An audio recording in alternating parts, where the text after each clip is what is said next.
And now, a reading from the Ron Carnage Chronicles, Volume 1, Chapter 8. We're gonna need a plan, man. Our intrepid, lovable, adventurous, terrific group of protagonists found themselves ahead of schedule.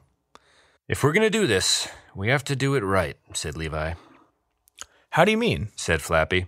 I mean, if Ron's going to take down McGillicuddy, we're gonna need a plan, man, said Levi.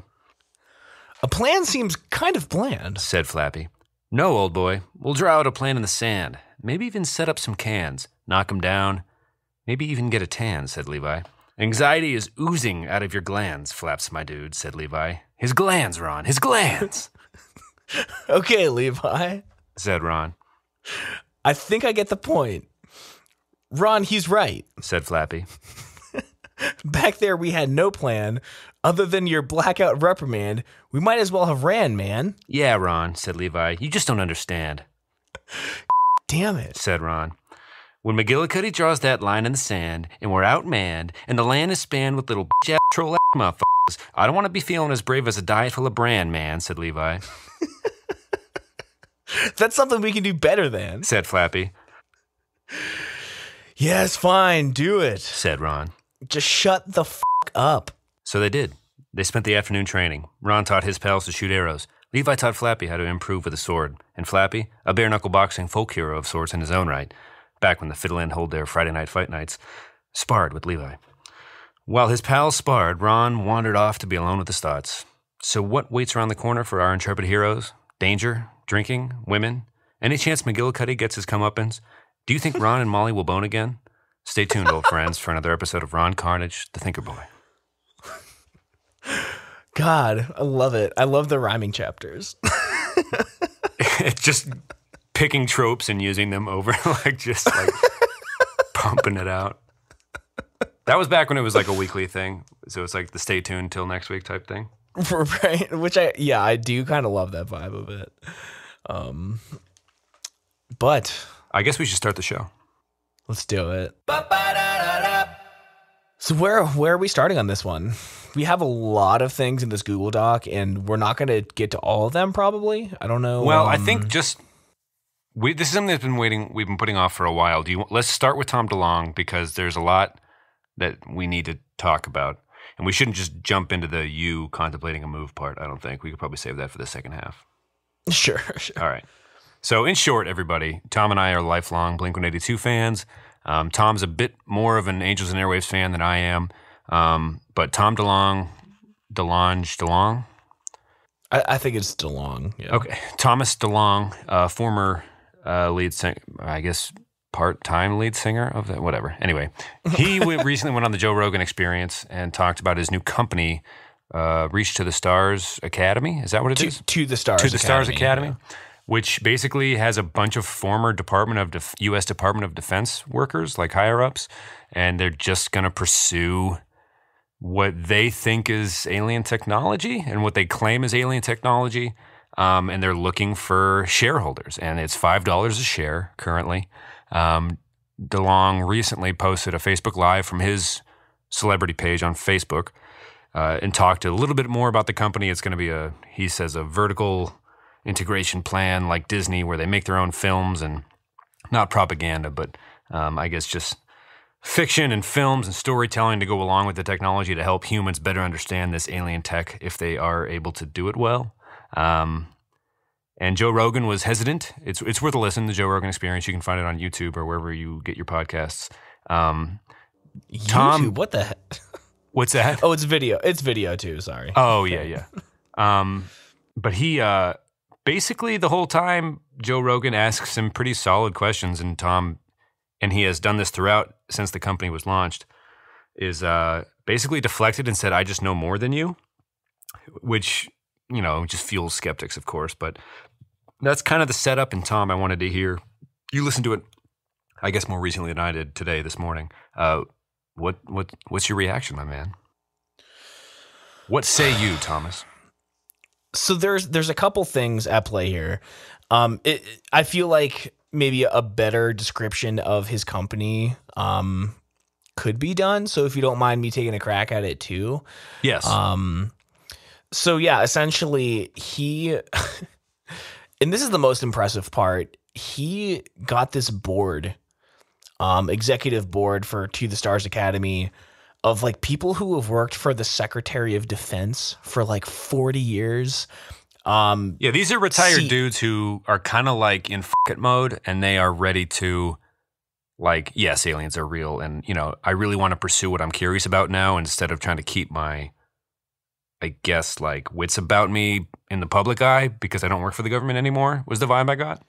Well, there were two guys who quit their jobs with the U.S. government days before announcing the company. Like, literally left their jobs at the CIA or the DIA or Secretary of Defense days before the company made their announcement, which I think is extremely telling of the validity of their vision and the company itself.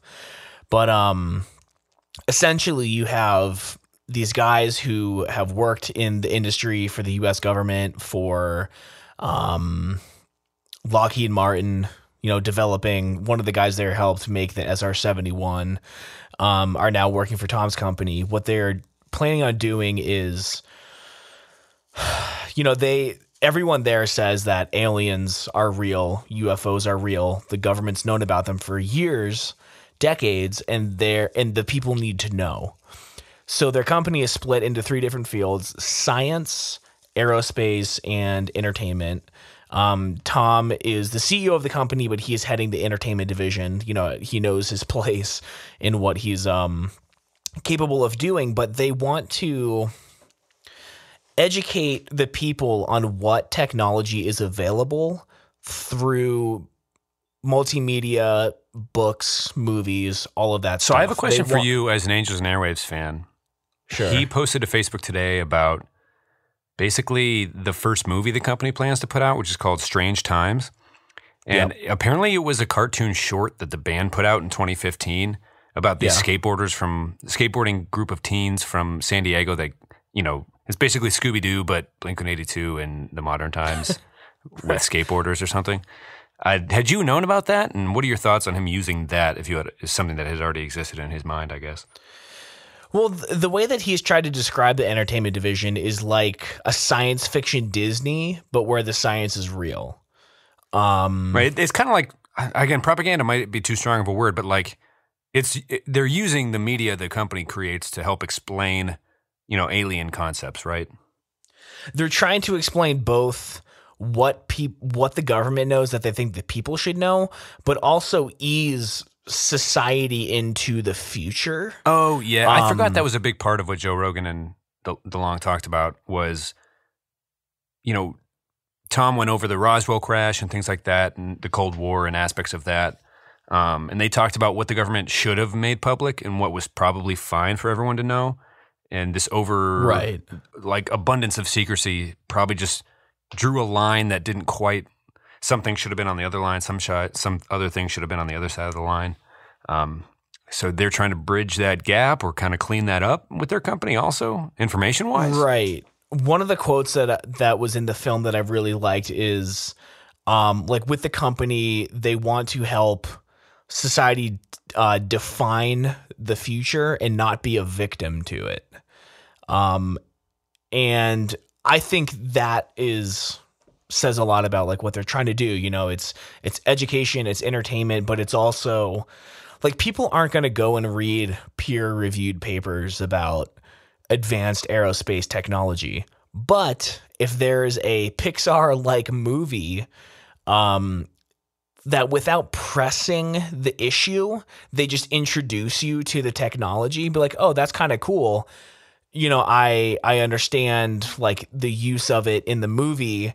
And then they'll be like, but hey, this is real life. These are things that we've been studying from visitors to our solar system that, the government didn't tell us, and we are reverse engineering it to make our own anti-gravity spaceships, which sounds crazy, but in the release movie, they were talking about in the 70s, the 70s, this guy was saying like, we can have this thing called global positioning system or, whatever, GPS, a soldier can have this 10-pound backpack that costs only $10,000 and you can tell where he is anywhere in the world.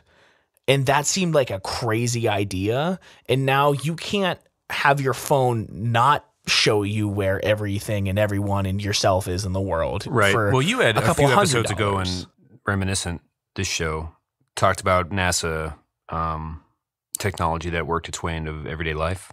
Sure. You can go back to episode 44 and listen to that, I think. I can check that at the end and amend my statement if that's so. But I guess I'm totally on board with pursuing technology and then end up the byproduct of that endeavor, like making better everyday life here. But DeLonge mentioned something, I forget if it was in the Rogan podcast or his speech pimping the company. He mentioned something about desalinating water, and my first thought was, okay, it would be very cool to like develop space age technology, but why don't you just desalinate like a fucking bunch of water and send it to Puerto Rico real quick and then do like the space? I don't know. You know what I mean? Like if you're able to do certain, I don't know. Did you get that vibe at all? Like should your goals be shifted based on current human need, or maybe that's not the mission statement of the company in general, so I could just be ruining it from the start and trying to be too hypocritical. Not hypocritical, but critical. But you know what I'm saying? I don't know. When he said desalination of water, that's obviously on his mind, and I was like, well, that seems pretty good to me, rather than flying fast as f***. I don't know. Well, I don't remember that part. I think, that people, like thousands of people die every day from not having good drinking water.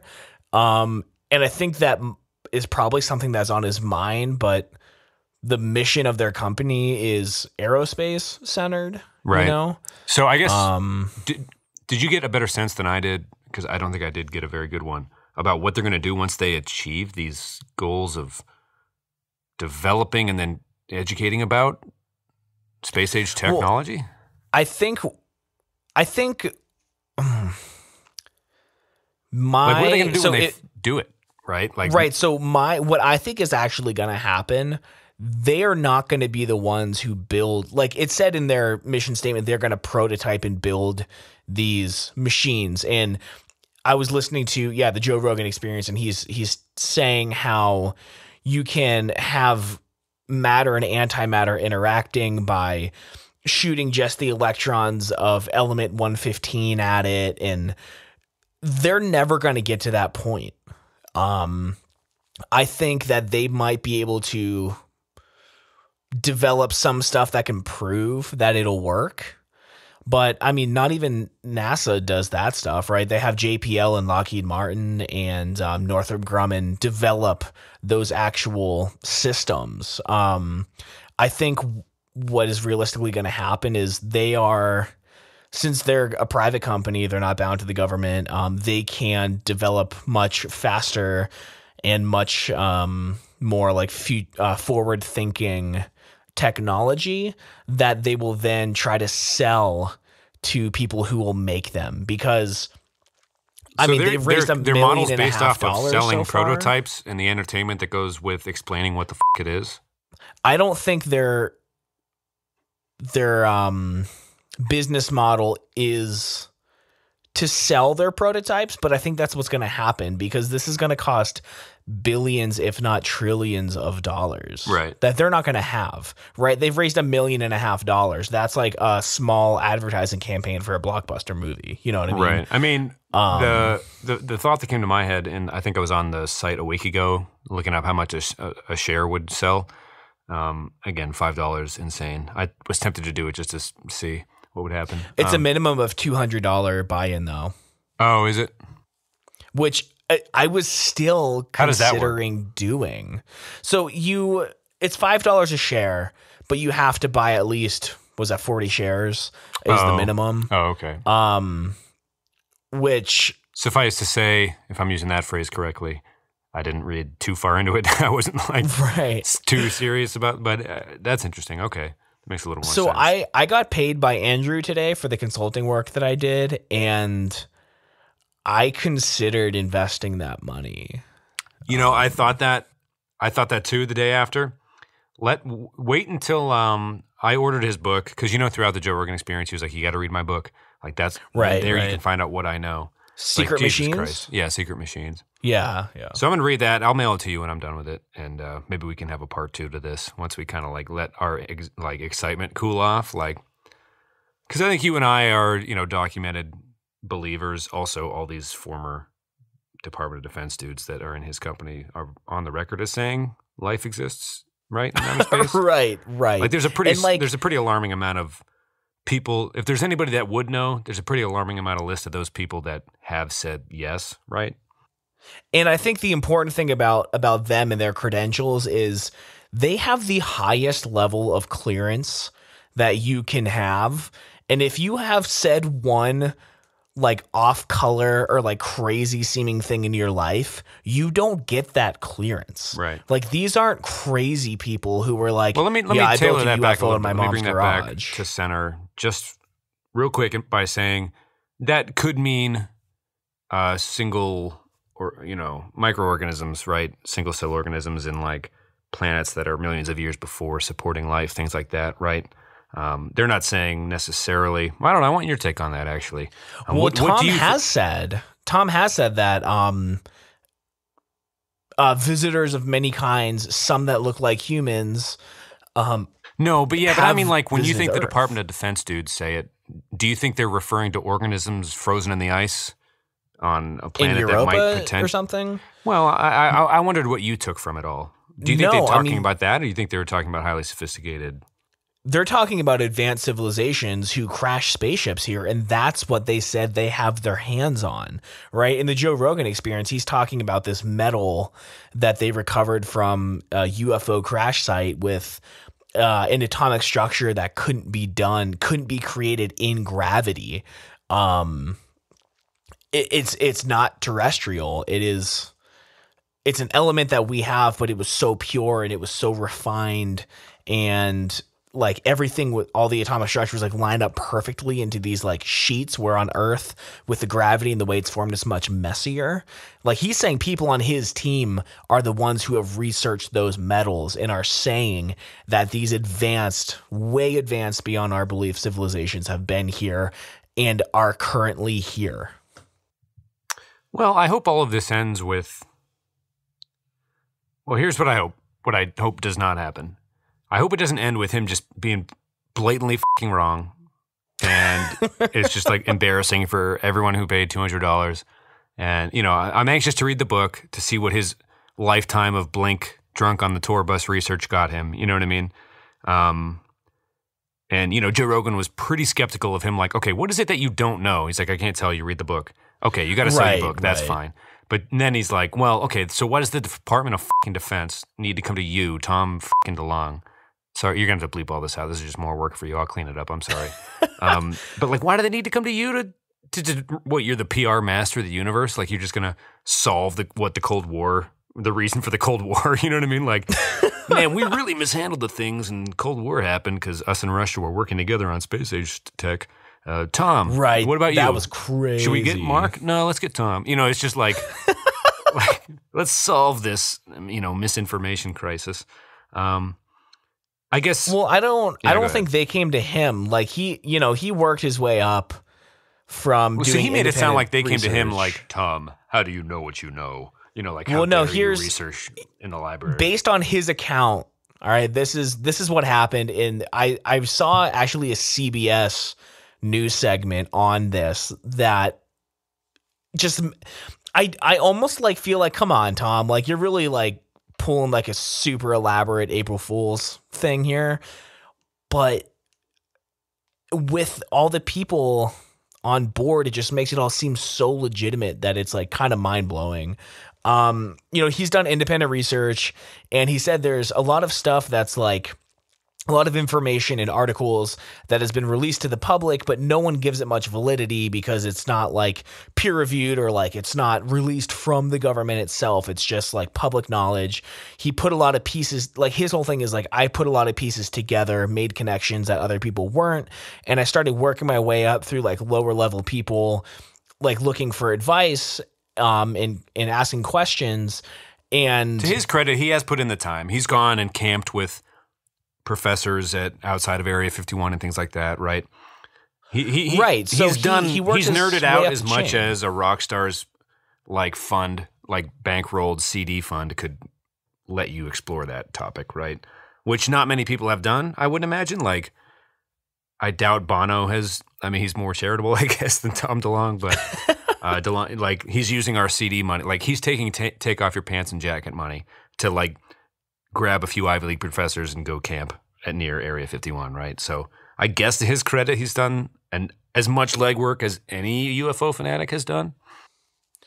Right. So he wrote these books about the public information, and he just put things together in a way that made it make more sense, and that captured the attention of these higher up like administrators or whatever, and are saying like, how do you know this stuff? And his claim is that he just put pieces together that people haven't done before. That's why I'm anxious to read Sekret Machines, and once we both read it, we'll do a part 2 to this. But because when I was living in New Mexico, I went to the Roswell UFO Festival. It was really fun. If you just kind of not pretend to be a believer, but kind of leave all your like coolness at the door and just try to have fun in a small New Mexico town for a couple days. You know what I mean? Get a hotel room, eat the salsa, and it's basically like a county fair type vibe with every UFO fanatic you could, around every corner. And after a weekend there, just talking to authors and sitting in on some of the talks, which really didn't take much convincing to get Jesse to go with me to like watch, which was really cool. Like, hey, let's wake up at 7 a.m. and drive to Roswell and try to catch, the first speaker at the UFO convention. She's like, yeah, okay. I was like, damn, nice. But it only took 2 days of casual conversation at that fest to kind of be on the same page of what he was saying on the Joe Rogan Experience. So I'm really curious what's in the book, because it's like, okay, how much, like when you say research, how much research did you do? Or was it just plenty of conversations, right? So like the thing I wanted to broach with you, the subject, he was talking about how, and this is Tom saying this on the Joe Rogan Experience, how the Greek gods might have been aliens. The lost city of Atlantis might have been an underwater colony held by aliens where they would come up above surface and help human civilization along, and how human evolution was expedited by alien experiments and, we're made in their image, or things like that. Like, how long have aliens been in like kind of mysterious sites in New Mexico? Like, it's not Chama. We'll put it in the show notes, whatever it is. I was going to watch a documentary kind of for this episode, but I ran out of time. I just want your thoughts on how long you think aliens have been influencing the human experience, I guess, or the human civilized experience. I mean, and how much more do you think he knows, I guess, to bring it back full circle? Like, what could he possibly know? I know he said that so much. He just kept repeating it. To me, it was a book tour interview, right? Like, got to read the book. It's like, yeah, okay, you're starting a company, man. Like, a pretty fucking ambitious endeavor. Like, we're gonna need like a little more. Like, I feel like it's not too insane to want a little more from him. No, I don't think you're out of line. Like, I saw a really good meme that someone made where it was like, begin interview, Joe saying, is your name Tom DeLonge? And then Tom like, I can't talk about that. That's pretty good. You're going to have to read the book, man. Can't confirm. Which I do think that a part of me was like, dude, come on. Like, you got to help us out here. But it didn't make me really want to read the book more, because... Yeah, I'll definitely mail it to you when I'm done. I mean, I might just buy it. I was looking at buying one of the hats too. I don't know, dude. I really do kind of believe in what he's doing, and I think that he is 100% sincere. Like, people are, calling him out, saying that he's just trying to like grab a bunch of money, but like he could go on tour again and apologize to Mark if he wanted more money. You know what I mean? Like, he could play 3 shows in Brooklyn with Blink-182. Play an old set list and make more. Yeah, exactly. And like, it would be easy. Yeah, it'd be so much easier. Yeah, go play 4 different chords for 2.5 hours and make all the more. You know what I mean? Like, he has easier ways to make money. Even a reunion show with Angels and Airwaves, he could probably do a 5-city tour or like 3 nights in Chicago or something. It would be way easier. So there was this thing that came out a while ago. Everyone's calling Tom crazy because he's like, I'm in touch with these people. I know information that I shouldn't know. and like I'm kind of worried about my safety. I'm working with people in the government, and everyone's like, dude, he is out of his fucking mind, you know? Yeah. Like, he's actually gone crazy. Well, friends we grew up with liked Blank, and they're all kind of. I got a couple texts from people like, yo, Tom DeLonge is out, like, going through something. Right, but then WikiLeaks found, like, someone hacked his emails, or someone that he was communicating with. I think it was someone who was working on Hillary Clinton's campaign at the time, but who was he said in the Joe Rogan interview it was Obama's like security advisor or something. He was emailing with him, and they leaked all of these emails with right. People some of the headlines were CC'd. like, why is Tom DeLonge speaking with X, Y, and Z? And right. So it turned out that like it was true. Like he wasn't just saying this stuff. And well, there was all the these anecdote people are about now him on in the stage. airport cafeteria, or like, whatever, Steak and Shake. It wasn't that, but let's say it was. And the dude next to him at the next table was like, "You're him, right?" I'm like, "Yep." And it's like, "Okay, I'm here, and we're going to talk about this right here." Like run-ins like that would make you think like, "Damn, this feels a little too much like a movie." But so apparently that's what brought along him being scared, and what also brought along the second breakup of Blink-182, right? He was like getting into this stuff that is more interesting to him at this point than playing, tracks off Dude Ranch for drunk Pittsburghers or something. You know what I mean? Like, Right. Which I guess is an explanation. I don't know. As a fan, I'm just like, come on, just tour forever. Damn it. Like, not like Dance Puppet Dance, but like I would like to see the original set up before we die once more, which I'm sure it'll happen. But I don't know, Tom. A little tough to believe some parts of it. I think this is, and I just to get back on track. Sorry for rambling.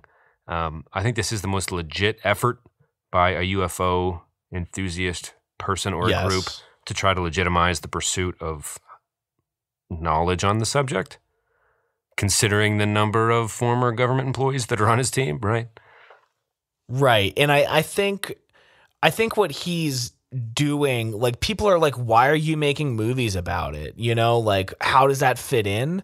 But I think it's brilliant, man. And I think that it is absolutely the best way to get people interested and involved. Like if you think about, the NASA's current budget is 0.5% of the total federal budget. When we went to the moon, it was 5%.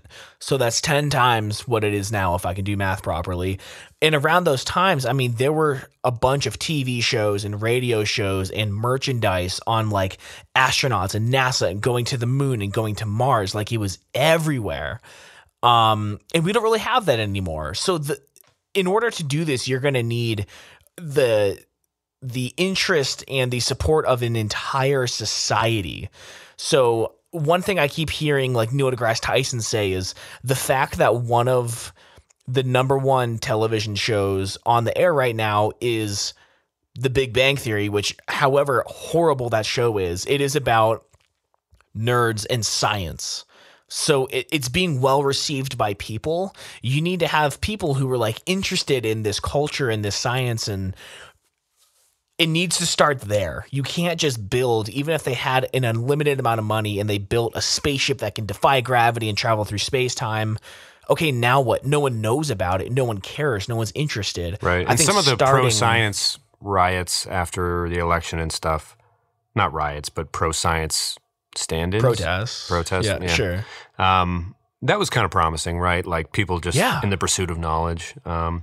I think my thing is if it ends up leading to smaller companies that pursue the technology they stumble upon in pursuit of other intriguing things, would that help the day-to-day, human experience here and now, such as desalinated water or sucking carbon out of the air or something? Obviously, there's no reason to hate what he's doing. I think there's no reason to hate what he's doing currently, unless it is a money grab, which all signs would point to there are easier ways for him to get quick money. Plus, he's invested a ton of his own money into it. So yeah, true. I wonder if there'll be an obvious turning point, or like where if he's chooses to stay in. I don't know. He's recruited a pretty impressive team. It's all very intriguing. Like, every factor about it is just so weird but interesting enough. Like, right? Just like most UFO related things, like, there's just enough on one side and just enough on the other to keep it be like, man, I'm right there. I really want to be like fully, totally on board and like immersed in this. But then there's just enough holes that you could poke based on what has been said and presented thus far. And again, we haven't read the book yet. You know, we'll do a part 2 when that comes. But where you're kind of wondering, like, I don't know.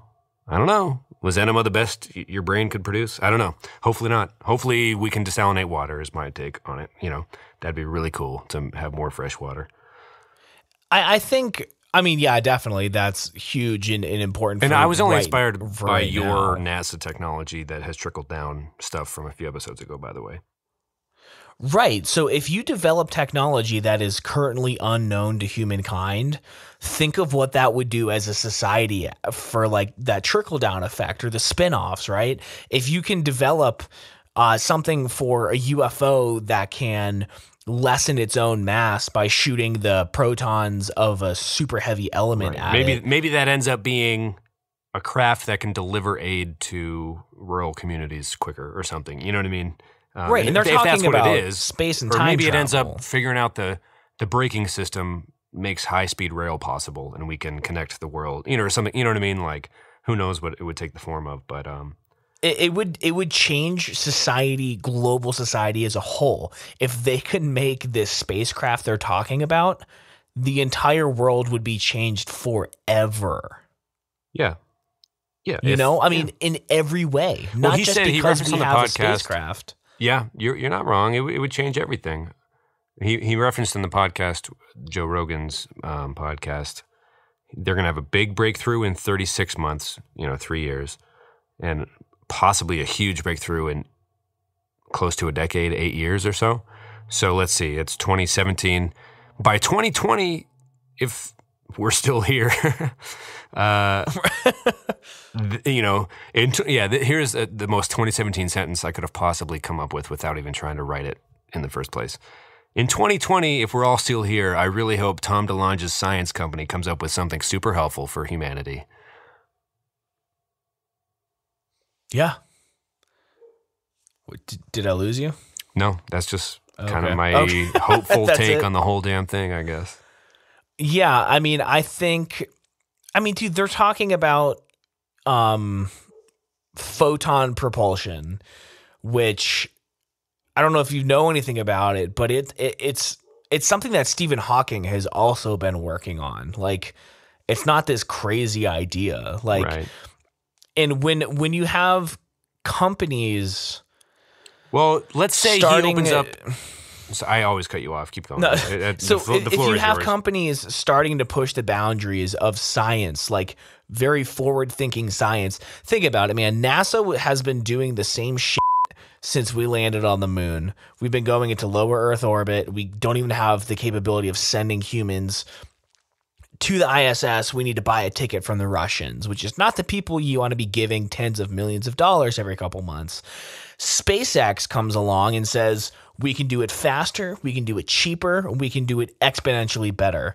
Now there's been this space boom where there's like dozens of companies out there who are looking to push the boundaries of space travel within our own solar system and beyond. And that makes NASA need to work harder and faster to stay relevant. I mean, it's capitalism. The more competition, the better it is for everyone, theoretically. So if they're saying we're going to do time travel, we're going to do photon propulsion, if it's one more player in the game who's taking it seriously, it's going to create a ripple effect, and other people are going to get involved because they want to be the first ones to do it.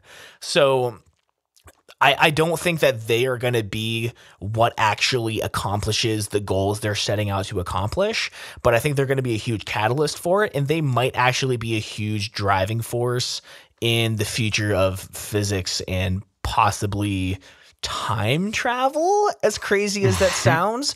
But GPS sounded crazy 40 years ago. You know what I mean? Well, that opens up a discussion perhaps for another day, probably due to time limits this episode, but in terms of, yeah, wow. I mean, how much would you like to change the human experience in terms of artificial intelligence and time travel? And you know what I mean? That would certainly, yeah, perhaps we can choose another day to tackle things like that. But the ethics of it all. I think another thing that could come of this is I hear Bill Nye say a lot, and Neil Tyson saying that if we discovered life on another planet or moon, even if it's just single cell bacteria under the ice oceans of Europa, it would change everything. If it became common knowledge, you mean? Of just like, of course life exists because the universe is so vast? Exactly. I think that's... is it Hermes? Well, let me ask you this. No, I don't know. Would you say it's common knowledge that there is life in space other than human life? Would you say the standard American would agree with that sentiment? I hope so. With the understanding that single-cell organisms are in play? I don't think people think about it probably that much because it's scary. But I know that, like, God, there was a survey done a while ago, and like way too many people thought that humans have already been to Mars. So our current goings on in space and the solar system are not well known enough. But I think that NASA with the New Horizons mission, which went to Pluto and is now going to, I believe, a Kuiper Belt object, they really stepped up their marketing game. And I think they're learning how to get the public more interested. And I think as more TV shows and more to the stars blockbuster films come out, people will become more knowledgeable of where we currently are, where we're going, and where we should be going. But I don't think enough people either know about or think about life on another body. But it absolutely would change everything because humans think that we are the center of it all. I mean, people were like literally put in jail hundreds of years ago for saying that everything revolved around the sun, not the earth. You know, it's like, it's crazy. But I think that if we were able to send a craft either out of the solar system, which I know that Voyager 1 and 2 maybe are out of the sun's gravitational field or magnetic field, magnetosphere, one of the two. And that's crazy to me, right? That's the farthest thing humans have ever sent out to space. But if we can get beyond our solar system and it turns in enough people know about it, it will change our perception of us as humans. And I think that once we start seeing us as something other than the center of the world, maybe things would change, right? Like, we're a part of this bigger thing. And I think people know that, but they don't think about it because their problems seem so big to them and they make their world about themselves. But like, there's so much else out there. And if we can know for a fact that there is more than just us, I don't know, dude. Okay, let me ask you two questions. Change. Sure. That I want you to answer in a short manner, just to break it up a little bit. Question 1. Do you think in our lifetime, no, let me take that back. Do you think if in our children's lifetime, there will be a UN type body that is of interdimensional makeup as opposed to international currently? No. Fair enough. And you're probably right. Question number 2. Do you think the film Strange Times, due for a 2018 release, has even a remote chance of being good? Because if you look at go, I'll let you go. Because in my mind, keep in mind the YouTube video of the animation and the timing of like the promo, the Angels and Airways promo that's on YouTube currently. And they're like, yeah, skateboard. What? Oh my God. Whoa, we're being abducted. You know, it's just like, oh my fuck. So did you read Poet Anderson? I did not. So it was Tom's first, I think his first fiction novel.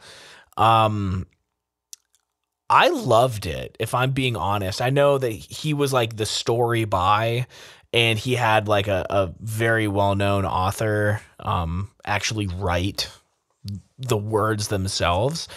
But I think it was good. Like there were parts of it that were like, okay, you know, it's geared towards like teenagers or whatever, but I think he did a pretty good job. And what's it about? It's about like a teenager who loses his brother and finds out that he's like still alive in this dream world.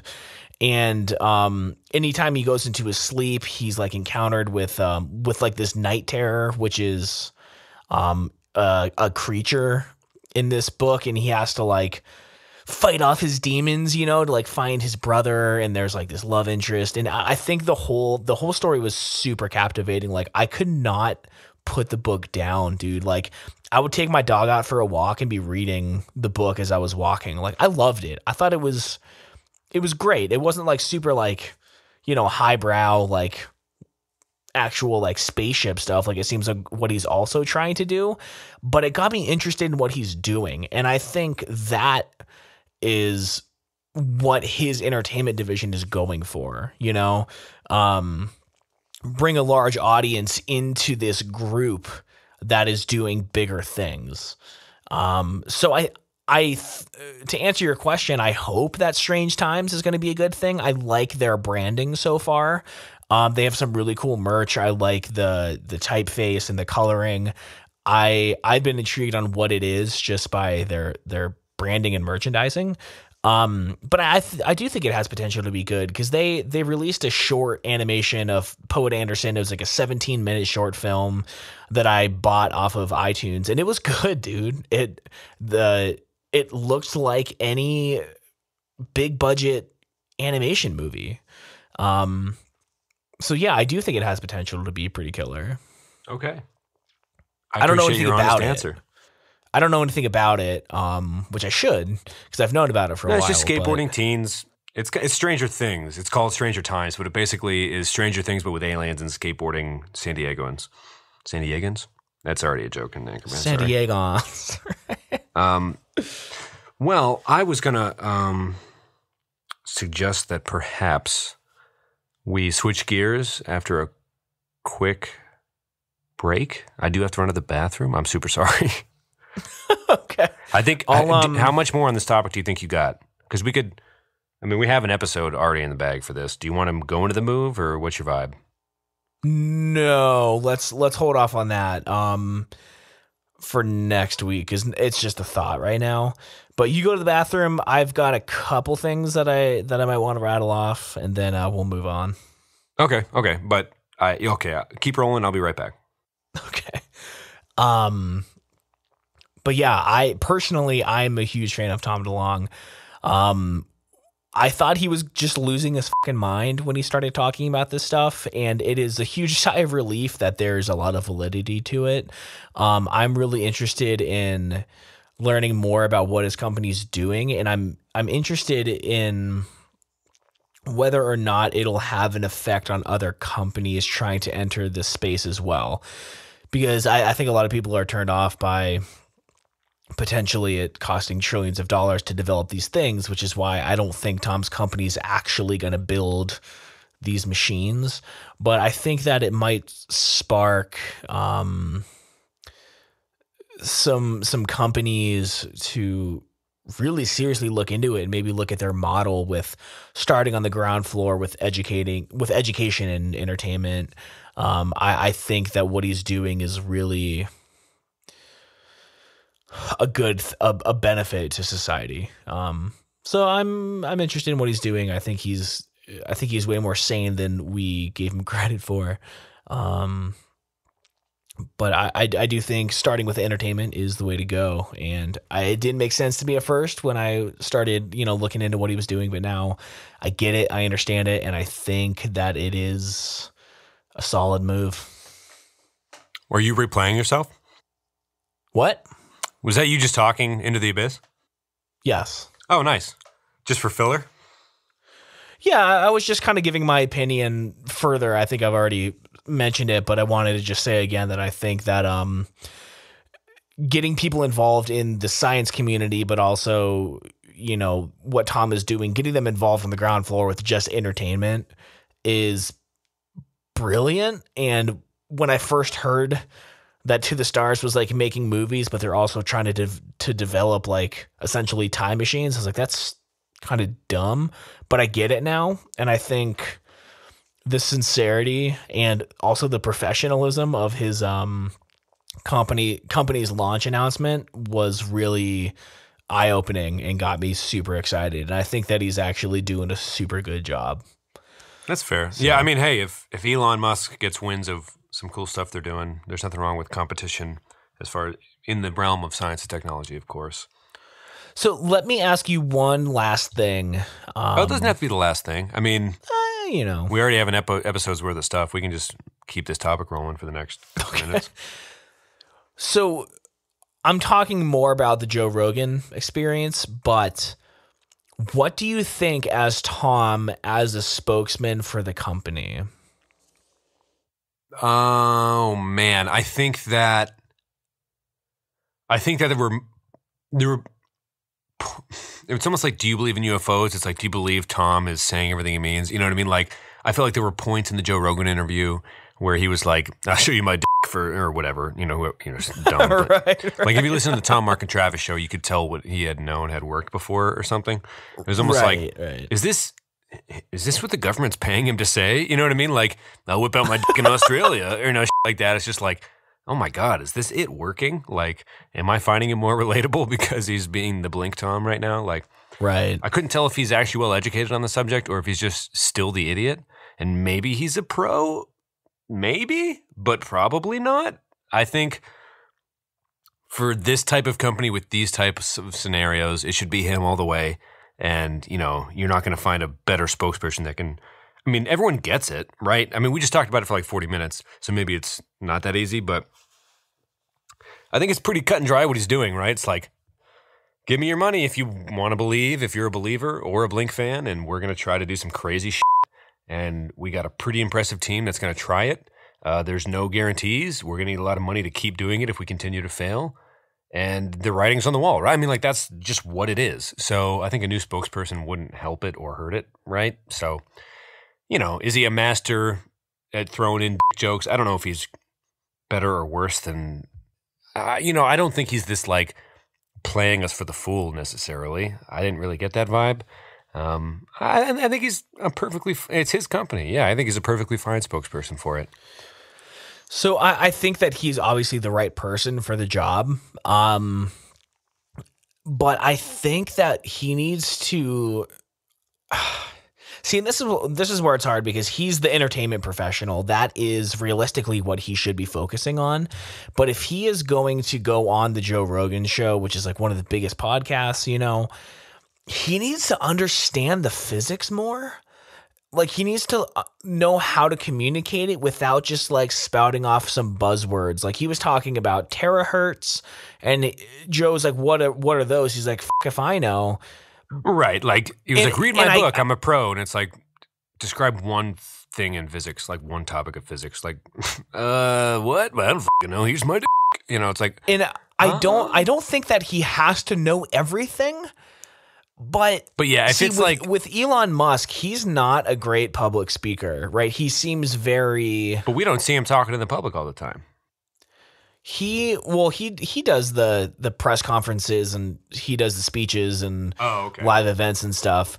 But when he talks, it might be a little awkward at times.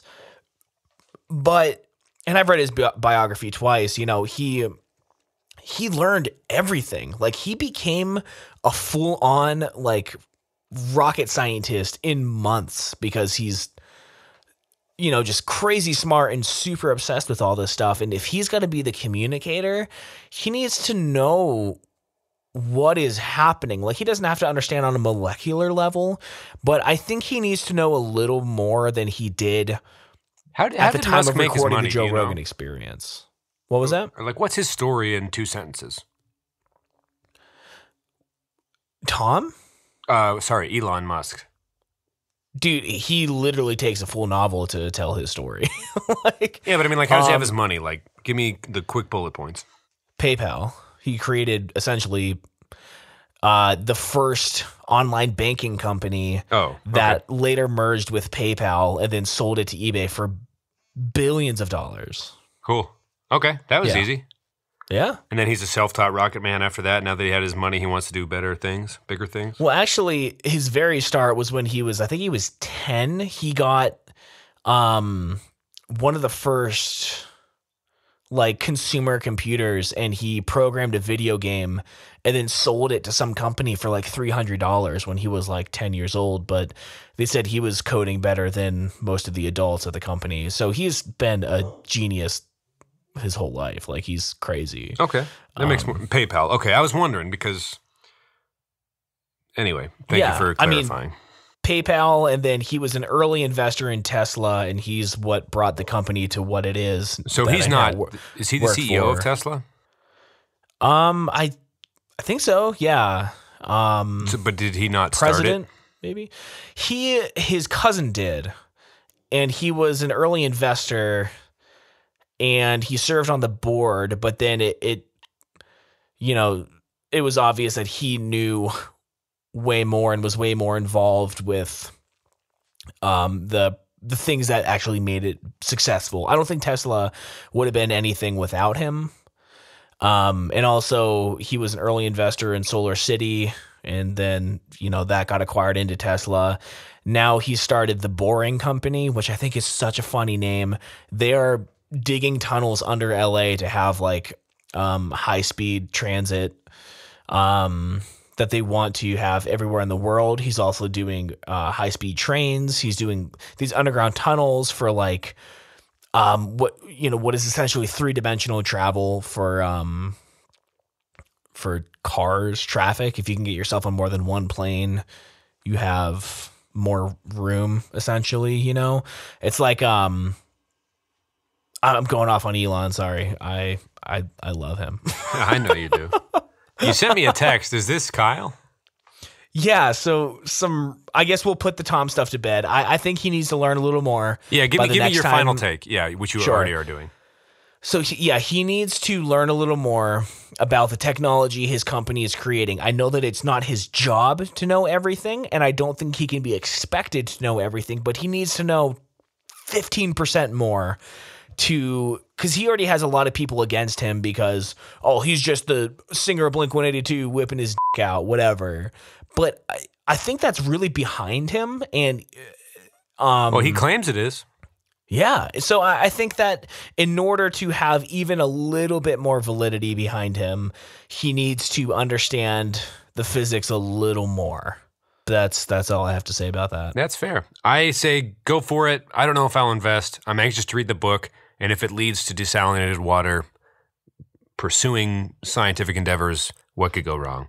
If he ends up getting space-time or time travel, then, perhaps that wouldn't be the best use. I mean, right, there are starving people and thirsty people everywhere, so maybe rethink our priorities and what we're trying to accomplish. But, yeah, go for it. Sure, experiment away. I mean, right, there's nothing – I mean, like, right now, there's nobody that could be like, I don't know, guys, right? Like, it seems like only potential good could come from this. Right. Well, hopefully. I guess plenty of potential bad if he reaches all of his.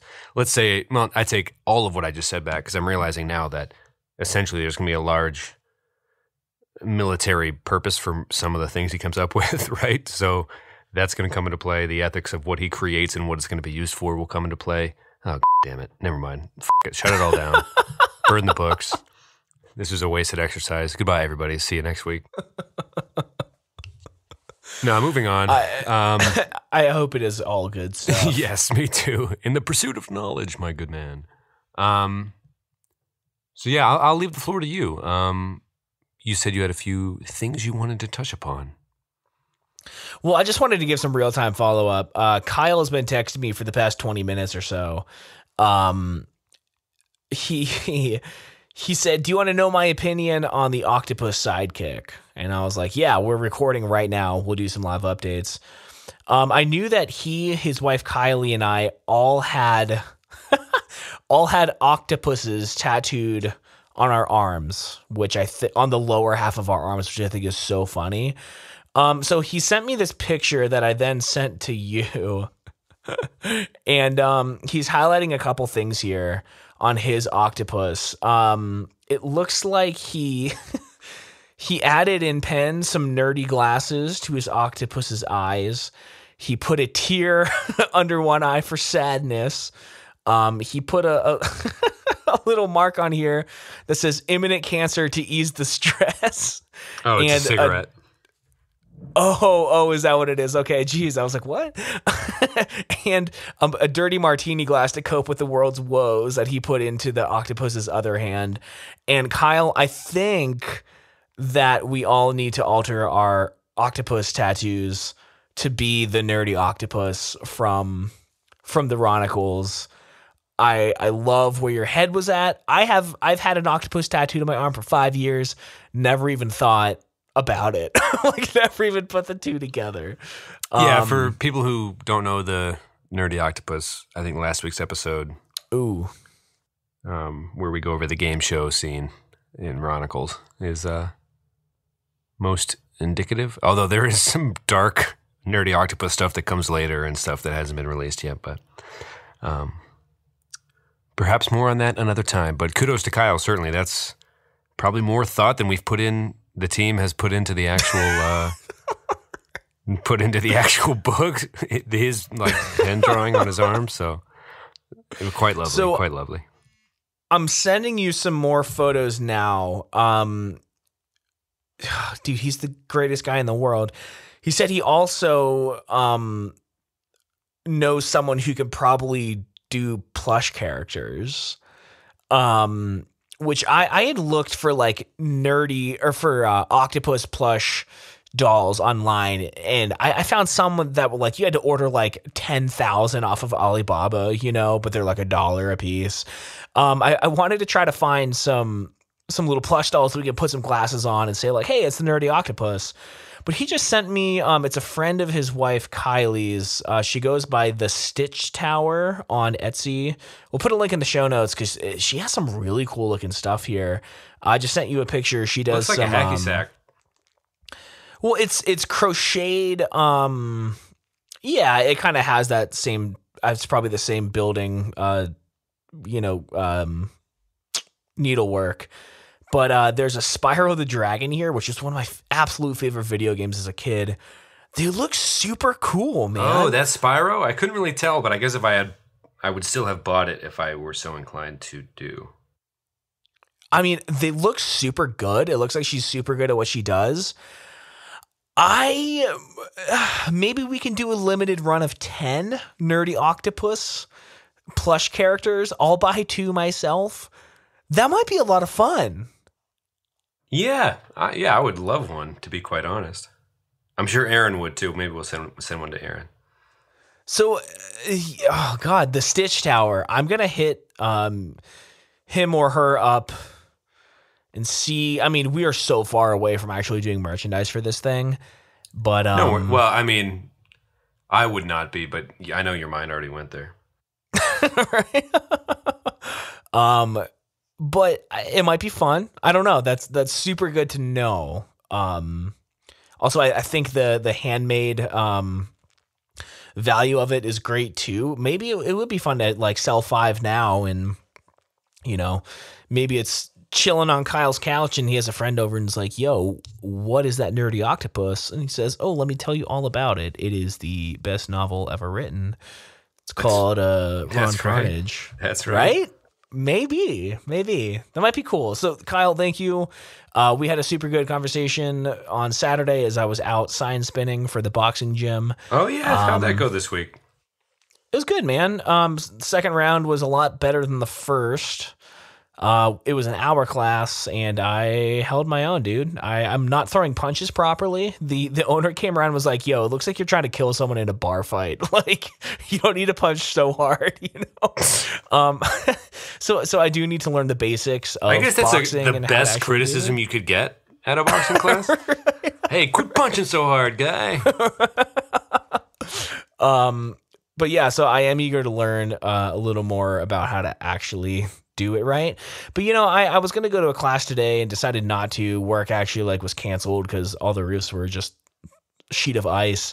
And I didn't go because it was kickboxing, and I didn't really love the kickboxing so much. But I wanted to make an honest effort to do at least 10 minutes of cardio at home. So I did some of the pre-workout stuff that we do in the class, a minute and a half of push-ups and then high kicks and the burpees and lunges and squats and stuff. And you don't have to use the weird voice, man. This is a safe space. I hate it. I hate saying burpees. Oh God, I'm gonna come up with a code word for it. Yeah, cardio. You already said it before you said burpees.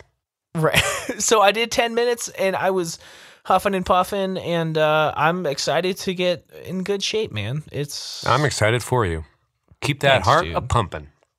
Thanks, dude. Because it's a big old heart and it loves a lot, and we need it around these parts.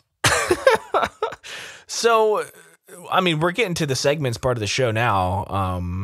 Yeah. Wow. We blew right by 2 other things we had planned just with the reach for the stars, reach for the skies. To the stars. Yeah. I said it the first time. Just kidding. Yeah. So we can move along. Highlights? Are we at highlights? Do you have a now you know?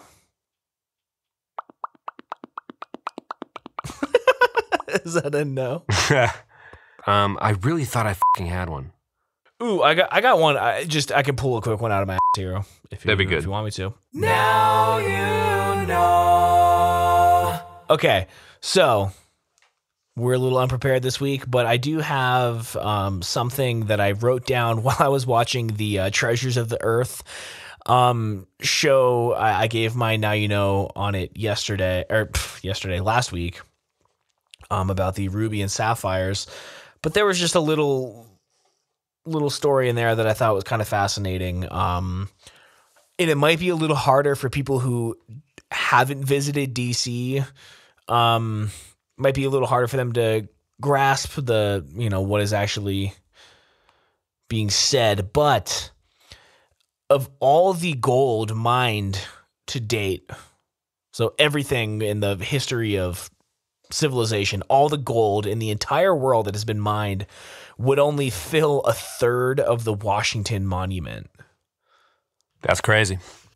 I feel like it would be so much more than that. And the Washington Monument, for people who haven't been there, 555 feet tall and 55 feet width and whatever length. That's a pretty good area to fill. But dude, for how much gold you see everywhere, in the entire world, that's it? A third of the way, you said? A third, which is 85 feet up, which is where iconically because it's wider at the bottom, right? Originally stopped on the Washington Monument because of, was it the Civil War that erupted when they were building it? Illuminati. So yeah, if you see the Washington Monument about a third of the way up, the color of limestone changes because they stopped construction for several years and then continued again afterwards. I want to be a Freemason because that's fucking intertwined, and Tom DeLonge might be the most notable Freemason of our time. I'm sad now. As long as he doesn't become a Scientologist. How was he one? This is sad. Everything. All right, so that's the now you know. That's all I have because I have a quick one. You know how there's skimmers at gas pumps? You what now? You know how there's skimmers at gas pumps occasionally, and it's super scary? Dude, I check every time. Right, but there's internal ones now. My thing to everyone, you can just pay inside. That's you can just do that. That would be my life hack of the day. Now, it's not a good now you know, but it's something that needs to be said for you to consider. There's what skimmers? Internal ones that you can't shake, and you know what I mean? Obviously you should check every time, but there have been ones that have been pulled out from the inside. Anyway, you can always pay inside is the now you know segment of this whole thing. Yeah, if you're a caveman and want to walk inside. Okay, I'm surprised you're being so I don't want my identity stolen. You can walk 20 feet and not risk it is my point, right? So if you're in that If it's like not your usual gas station and it's Sketch, Newtown, whatever, just go buy some almonds also or something. You know what I mean? Like, Ooh. I'm just saying, literally Okay. a few steps could save you your identity. I think it's actually a nice little tip. Okay. So for people who don't know, skimmers are like, they would put these things over where you swipe your Right, but they don't have to debit be card. over is the reason I'm saying this. Like, it's not always such an obvious shitty plastic over-the-top thing. Right. So like the primitive ones of a couple years ago, you would swipe it thinking you were buying gas, but it was a device that someone else would put there that just takes all of your credit card information. Right. And then You they would still have make it. the purchase as normal, but it would also collect as much information as it could from the credit card information. Right. Right. Which is a lot. Right, exactly. So the tip is quite simply, it's, I guess, more rare for the collusion to be on the inside of the gas station, right? Like maybe some of these gas stations know and have a cut or whatever and allow this to happen when it is an internal skimmer, but just pay inside, man. Like it could save you a lot of hassle if you choose to get your steps in. Got to complete that ring, dude. That's all right. all. I'm not going to do that, but I appreciate the tip. Thank you. Don't come crying to me, Tom. When someone takes my $50, That's right. It's like, you want it? Take it. Like, we're coming for you for the student loans. It's like, my name's Gerald, actually. Like, well, Gerald, you f***ed up. You stole the wrong identity, bruh. This is good luck. We're All right, taking your highlight. house. No, just kidding. Yeah, moving right along to Song of the Week. I thought, Whoa, we skipping the highlight? oh my God, so many segments. Highlight of the week. Shut up. You love them. It's the reason I wake up every day. It's the reason I go to bed. It's the reason anyway. Highlight of the week. Halloween party, Saturday in Dayton with some old college friends. It was fun. I was going to be, well, not by choice, but a friend from college wanted to be the Dick in a Box characters, or the dudes, and then he got sick and didn't go to the party, so I had the douchiest goatee shaved out of my face and no other costume planned. So I tried to do a quick Walter White with the goatee and shaved it down a little bit, but I couldn't find the hat in like an hour. Like, if you have an hour to find a Walter White hat, you're not going to find one. You're not going to. So I went to the Goodwill as a Hail Mary and found like a short sleeve button down. And I wore like sneakers, khakis, that, and a red hat to try to be like comfortable Forrest Gump, I guess. I don't know. I did the best I could.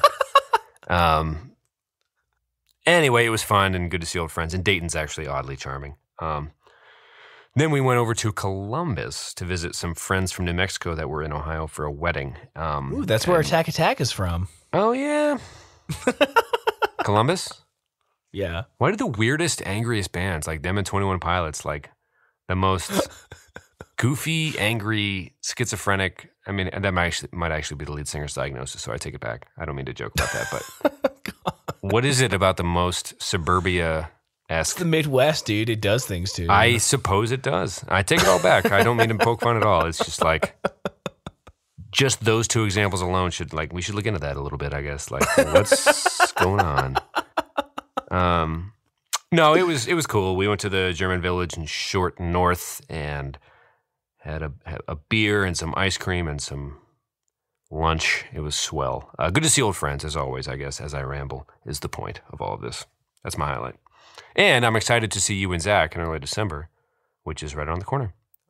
Ooh, did we say that last week that we both have tickets to come visit you in Cincinnati now? No, I guess December that's 8th through breaking 10th? news. Zach just got his ticket a couple days ago, so Yeah. we will have a full trio episode, the first recorded in person. Are we going to do an episode? I don't see why we shouldn't. Okay. That just seems like a big commitment, but we certainly could. I want to Even get if it's just something a couple down minutes. if we're doing it. Yeah. We'll get something. If only because just to see, we could just giggle for 20 minutes and see, like, this is weirder in person, actually. I don't like this at all. Just, whatever. But I think maybe the day you guys leave, we'll whip out the microphone for an hour and, do something. But Definitely. All right. But yeah, I'm very excited. Oh, also Kevin is coming for Thanksgiving. My parents are coming the weekend before that. It's just a nice few weeks coming up. A lot of old friends. Nice. It's an absolute pleasure to surround yourself with loved ones, and I'm a lucky guy. So awesome, man. Yeah. Great. So this past week, nothing huge or monumental. I did get paid by Andrew for the consulting work that I did, which felt nice. Very nice. If not that it's any of your fucking business, but if anyone's curious, I went with the honest route of saying like, I don't know how much to charge you because I'm not exactly sure like what I did. And he came back being like, just, give me a consulting fee, something you think is fair, and we'll go from there. And I was like, sure, $55 an hour. We'll call it $400. And he was like, yeah, totally. So I got paid, and it wasn't awkward. He was receptive to the fact that I was like, is it too honest to say I don't know like right. what I'm worth? And he was just like, no, that's fine. Just figure it out and let me know. Yeah. It was cool. And that's part of your business relationship too with him, right? It's like, right. I'm good at this thing, but I'm new as I'm super green in this game. And, right. That's cool. So, I feel like he's the perfect guy to ask that question to as well. Exactly. And I wouldn't have said that if I didn't feel comfortable with him. And that he already expressed that he appreciated my honesty before. So that was good. It's a lot of stress off of me. I thought about buying the new iPhone 10 with that money because my phone is struggling.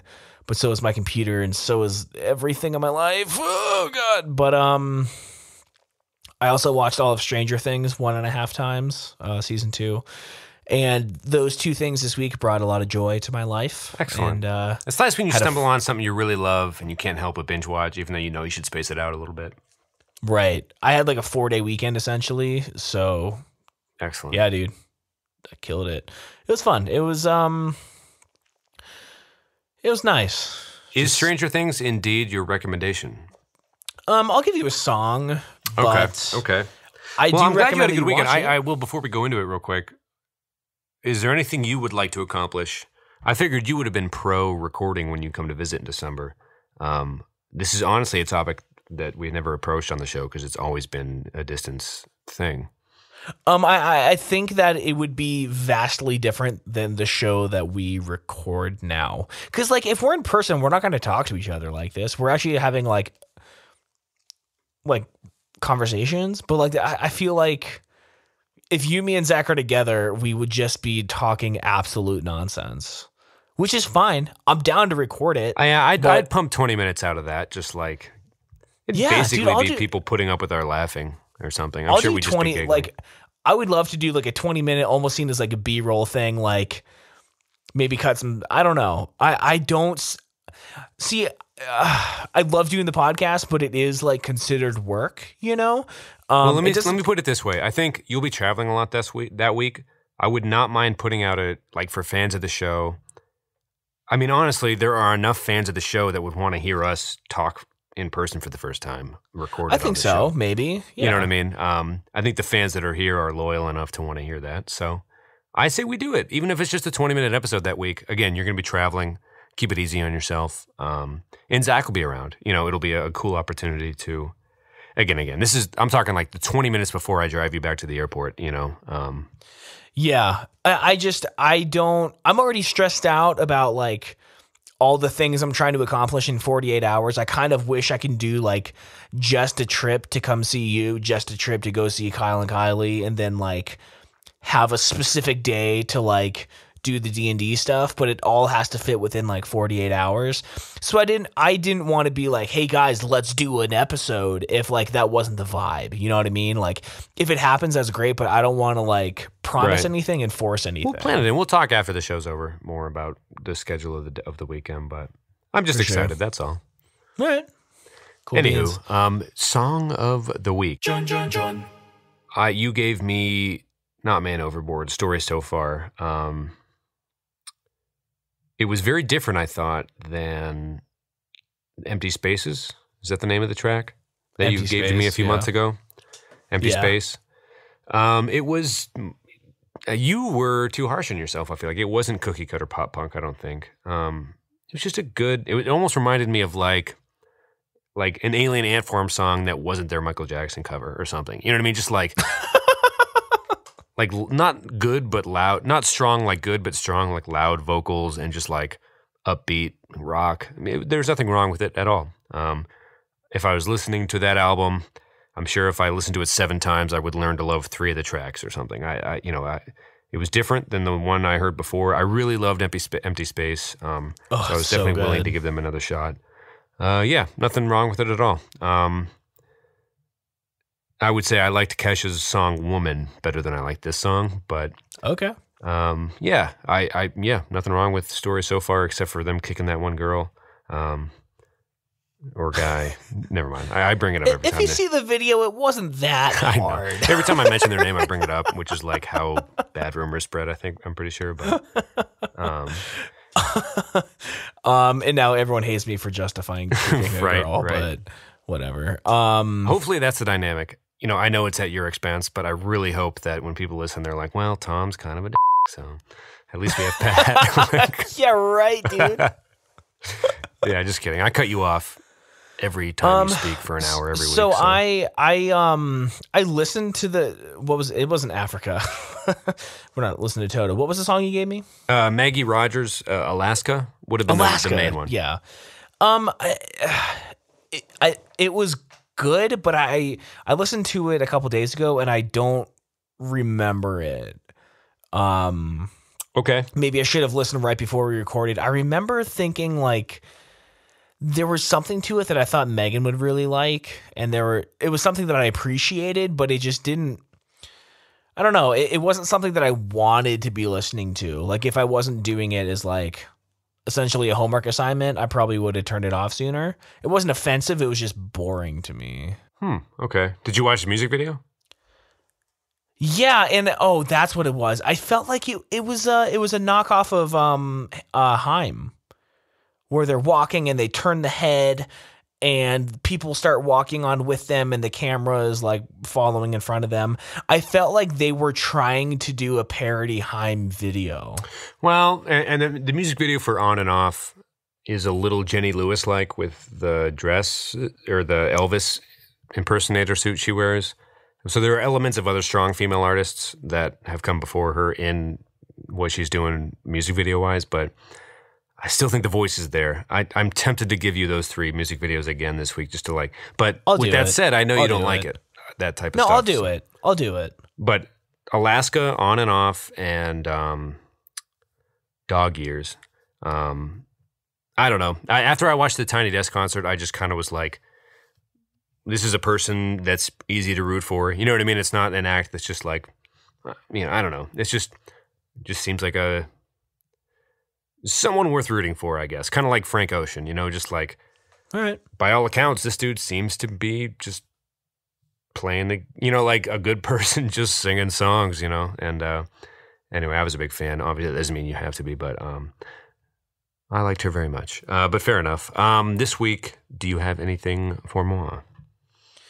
I do. I really wanted to give you Julian Baker, but I listened to the album twice and nothing really stood out to me. Yeah, I heard the 2 hits on YouTube. I think she might be cursed by such an excellent first effort. You know what I mean? Like, yeah. Sprained Ankle was so just destroyingly beautiful. You know what I mean? Like, it was so, it really just stuck a dagger in your fucking everything and just twisted it and was like, deal with it, because this is gorgeous music.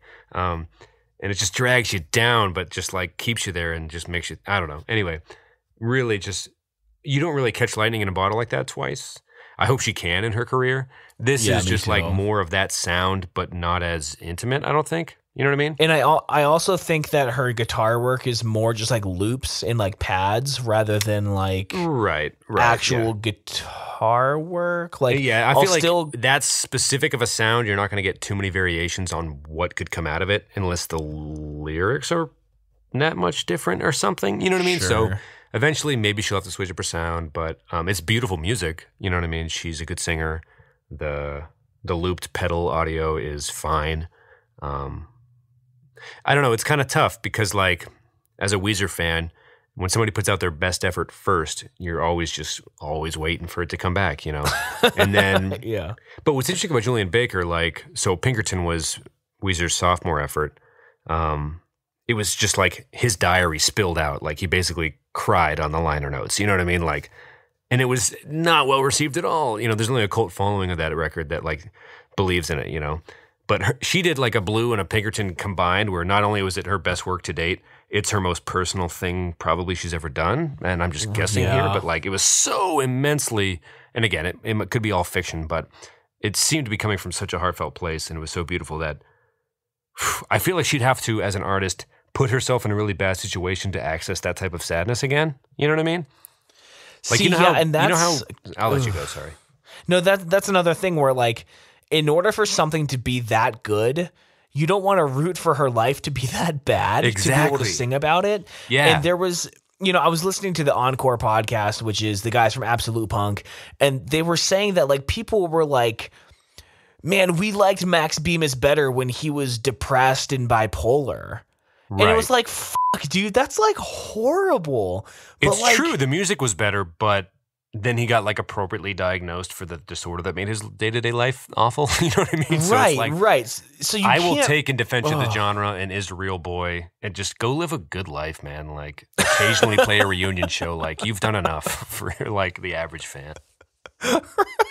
Like, so yeah, I real real quick, can you remain schizophrenic for like another decade? Like, we're just really looking for that quality sound, man. Right, but you know, I'm gonna keep listening to it. Because I think it took about 2 or 3 spins of Sprained Ankle for something to really hit me. Yeah, something pops. Yeah, that's the song. Something really pops, and when it hits you so But hard. the thing is, it took a couple times. Oh, true, so true. I'm hoping something will stand out because, like, dude, Haley Williams of Paramore tweeted about one of her songs, and it was like, okay, they're not bad songs. Like, you know, they're not bad, but I need to keep listening and just give it a couple more spins. Right. But well, yeah. if we want to move on to the actual recommendation, we can talk about her again. Maybe we can do Well, we've been full teasing this album episode for a couple weeks now, the Julian Baker Tom DeLonge episode. I just something in Sprained Ankle are so good, it's really tough to hold anything against her, but man, yeah. I'm glad she's making music, and I guess she was touring with Jason Isbell for a bit, and I think she was on another big tour this past summer. But good for her, good for Julian Baker. One of my favorite YouTube comments on the Tiny Desk concert was like protect her at all costs. You know what I mean? Like, she's just like this vessel for like goodness, good art. You know, it's like, damn it, like keep her around and continuing to do this until further notice, please, dear God. Yeah, she's great. But I think that for my actual recommendation of the week, one of the guys at work recommended the song Jet by Citizen. I listened to them before, but never with too much attention, and I listened to their new record, which is a little different than their previous. Their opening song in one of their singles, Jet, is pretty good. If you liked my Boston Manor recommendation from, 6 months ago or something, you'll like this song. So, okay. Yes. Was that the one where it was like, over before it began? No, that's Joyce Manor. Boston Manor, I know. Boston Manor was Leica. Oh, that's right. Because there was a 2 recommendations in a row where there was the word manor in the band's name. Right, and I was like, right. This is probably just chance, but super odd nonetheless. Right, yeah. Okay. My recommendation is, well, I would like you to revisit the Maggie Rogers stuff just because I believe in it so much. Like, I really like her sound, and it's just a good singer-songwriter from what I can tell. But a new Weezer, I should touch on this because I'm a Weezer's my shit. I think everybody who knows me knows that. They came out with Pacific Daydream, an album that didn't get a great review by Pitchfork, but it got like 4.5 out of 10, half out of 10, which, like, lately Weezer's been so productive that It's like they only want. It's like they've become a baseball player version of a band, where like if you hit 333 or like get a hit out of every 3 at bats, you're doing stellar, or like that's what they're going for or something. Like 1 out of every 3 songs in the past 15 years has been really good. Like Rivers Cuomo, I don't think anybody could deny has an ear for a hook and an ability to get a crowd moving. But yeah. So the White Album last year I thought was really strong, and I guess in the spring they're going to come out with something called the Black Album. So for many rock and roll reasons, that should be very interesting.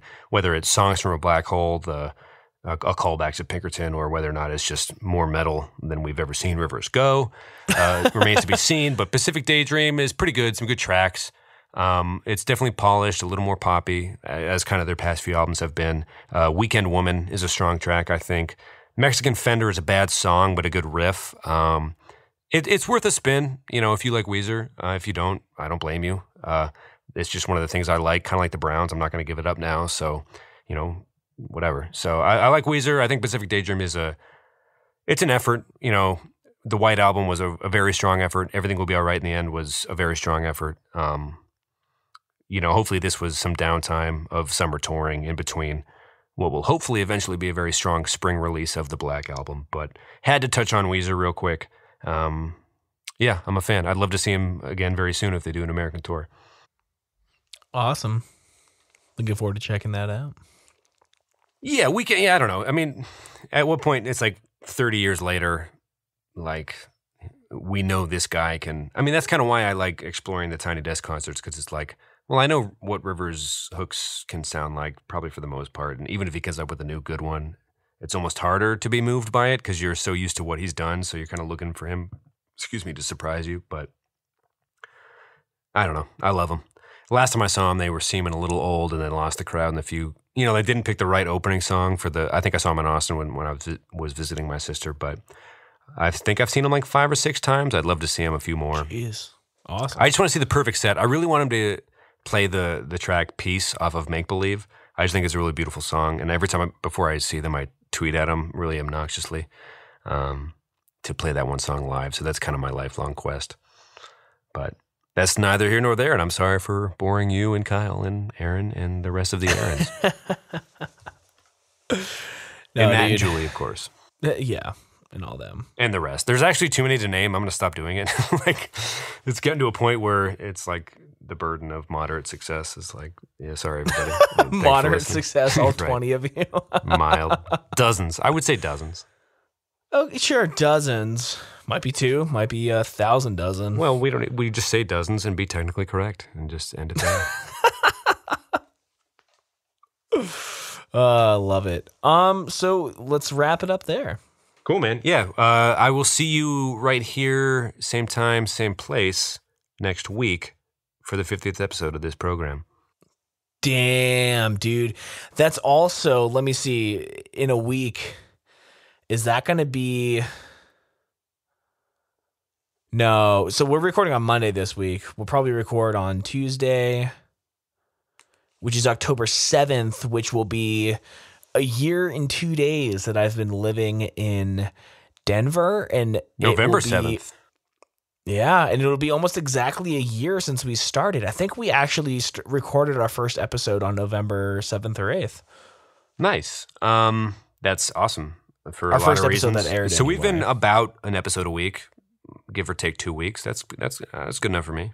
There's only been a couple weeks that we missed. One of them I put out like a 15-minute episode with you.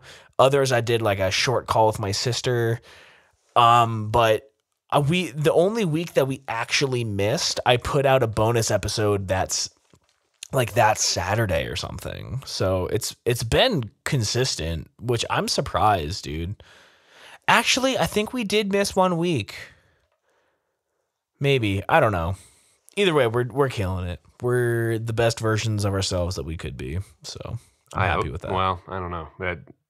Every time we reach the point where we want to end the show, which should have happened half an hour ago, we always say like one sentence that sets us off. Like, are we the best versions of what we could be? Like, well, actually, let's right.